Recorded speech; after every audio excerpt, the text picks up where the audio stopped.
Hello，大家好啊，我係 Cindy 啊。上一集咧就同大家已經分享咗共識計劃啦。咁今次咧就講第5項嘅計劃啦，就叫做公私營協作放射診斷造影計劃。咁我做咗醫療顧問超過10年啦，咁平時嘅工作其實就係幫唔同嘅客人解決佢哋喺醫療上嘅問題，接觸超過大大小小過萬宗嘅醫療個案啦。依家同緊過百位香港專科醫生啦，同埋唔同嘅保險公司合作啦。而且我間中都會去下商業機構嘅公司做下醫療上或者健康資訊上嘅分享添。呢項計劃咧係由政府撥款資助嘅一個公私營嘅合作項目嚟嘅，咁其實就係為咗公立醫院嘅癌症患者啦，提供更快捷同方便嘅放射診斷服務啦。咁計劃咧其實喺由2012年已經開始推出咗嘅啦。咁喺呢段時間裏面咧，都幫咗好多唔同患有癌症嘅 patient 咧，去縮短咗輪候嘅時間啦，而且咧獲得及時嘅診斷啦。咁以下嘅內容咧，我將會全面介紹翻呢一項嘅計劃嘅背景啦、服務啦，同埋參加資格啦，以及成個流程啦，同埋相關嘅注意事項。咁亦都希望可以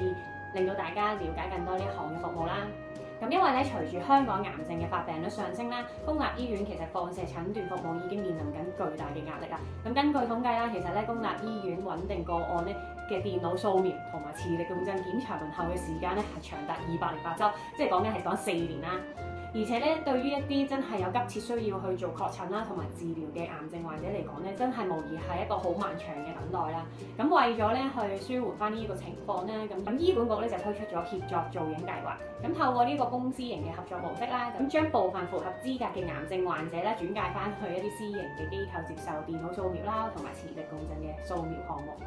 咁其實計劃嘅主要目標咧都係縮短翻癌症患者嘅診斷等待時間啦，同埋減輕翻公立醫院放射診斷服務嘅負荷啦。咁亦都可以方便翻患者咧，提供翻更多嘅選擇同埋方便性嘅。而最重要一點咧，就係可以通過翻電子平台共享翻一啲醫療嘅信息。咁呢項計劃嘅主要對象就唔係畀大眾㗎啦，而係喺醫管局接受緊治療嘅一啲癌症患者啦，亦都係要經醫管局嘅醫生做一個臨床診斷啦，亦認為患者其實係符合資格嘅話咧，咁就會收到邀請嘅。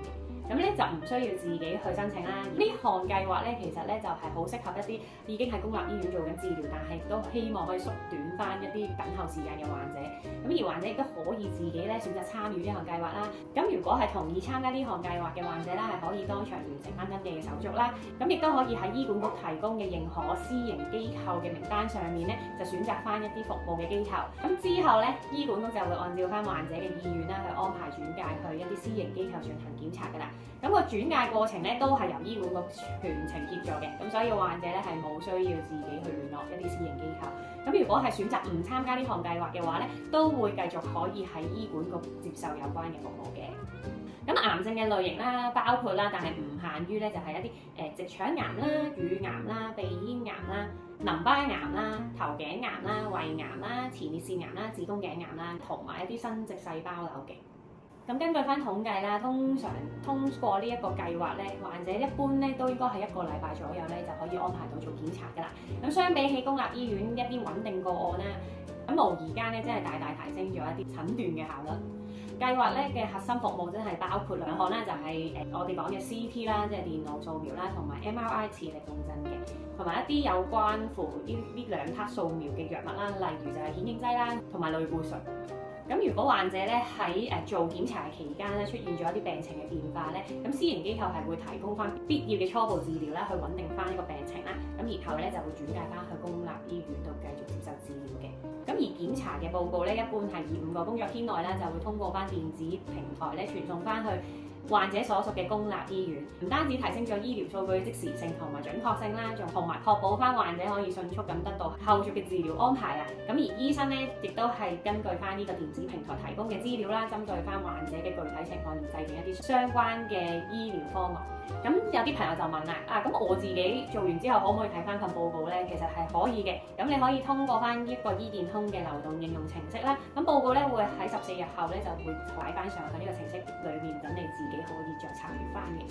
而合資格嘅患者咧係冇需要支付任何費用㗎，所有檢查啦同埋一啲相關嘅服務費用咧都會由醫管局全額資助嘅。咁我頭先有提到啦，就係包括翻基本嘅 MRI 啦同埋 CT 嘅檢查啦，以及一啲必要嘅藥物啦，同埋就係報告傳送等等啦。咁我都俾翻一啲數據大家做翻參考啦。咁喺翻一啲私營機構做檢查，例如我當 CT 啦，大概可能係由1000蚊起跳到6000蚊左右啦。而 MRI 啦，即係磁力共振啦，就由3000蚊至到2萬蚊不等嘅。咁因為咧當中唔同嘅檢查位置啦，就會有唔同嘅收費啦。咁的而且確呢項計劃咧，的確係大大咁減輕咗患者嘅經濟負擔啦。同埋咧就係要注意嘅係咧，呢每一項嘅檢查通常都係只會資助一次嘅。咁如果真係有機會要重複再做檢查咧，就要重新去評估翻個資格啦。計劃合作嘅私營機構咧，都係由醫管局去嚴格咁樣去甄選出嚟啦。而目前咧有參與呢項計劃嘅機構咧，其實都遍佈港九新界嘅。咁為咗提供翻一個方便性啦，令到患者都可以根據翻個地理位置啦、時間安排等等啦，同埋個人因素咧，而喺認可名單上面咧就自己選擇翻服務機構啦。咁好多朋友其實都未必好清楚知道究竟 CT 同埋 MRI 究竟係啲咩檢查啦，痛唔痛啦，有冇輻射等等啦。咁其實呢兩項嘅檢查咧，都係可以提供翻人體內部組織嘅詳細影像啦，從而咧都幫到醫生更加準確咁樣咧去判斷到病情啦，同埋制定一啲治療嘅方案嘅。咁我講咗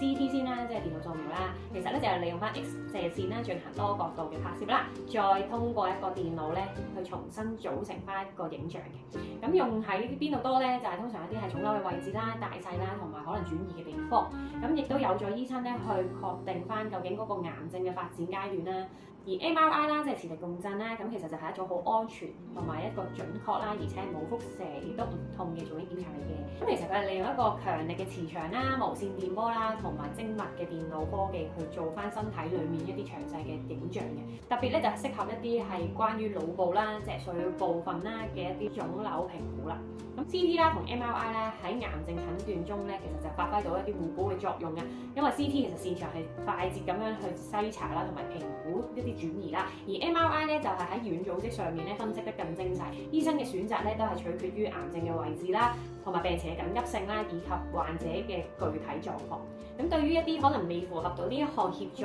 計劃嘅資格，但係仍然有急切性去做一啲檢查嘅患者啦，都可以透過以下嘅方案去處理嘅。咁第一啦，就係可以用翻公立醫院嘅轉介信啦，出去揾一啲已經參與咗有一個折扣計劃嘅私營機構去做檢查。咁通常咧大概都預翻正價嘅5至7折左右啦。咁第二咧就係查詢翻可能你本身有買開嘅一啲自願醫保啊，或者其他嘅醫療保險，但係詳情咧就一定要問翻你哋嘅保險經紀啦。咁令到過程更加暢順啦，以下有幾點係必須要注意嘅。咁第一點啦，就係遵從翻醫院啦或者係影像中心嘅指示啦，做翻好一啲檢查前嘅準備，例如係一啲禁食啦。第二咧就係記得要準時咁樣去翻中心啦，同埋要帶翻呢個協作計劃嘅預約通知書啦，以及身份證去作為登記嘅。第三點啦，就係如果你有任何一啲過敏史啦，即係可能對一啲藥物，譬如係顯影劑有反應嘅，咁你一定要喺做檢查前咧，必須要同翻醫護人員講翻。咁第四點咧，就係向中心咧俾翻一個互通同意啦，咁等中心可以咧查閱翻一啲醫療記錄啦。第五點咧，就係如果咧當日係未能依時去應約或者出席咧，就必須要提前打電話翻去中心改期或者係取消啦。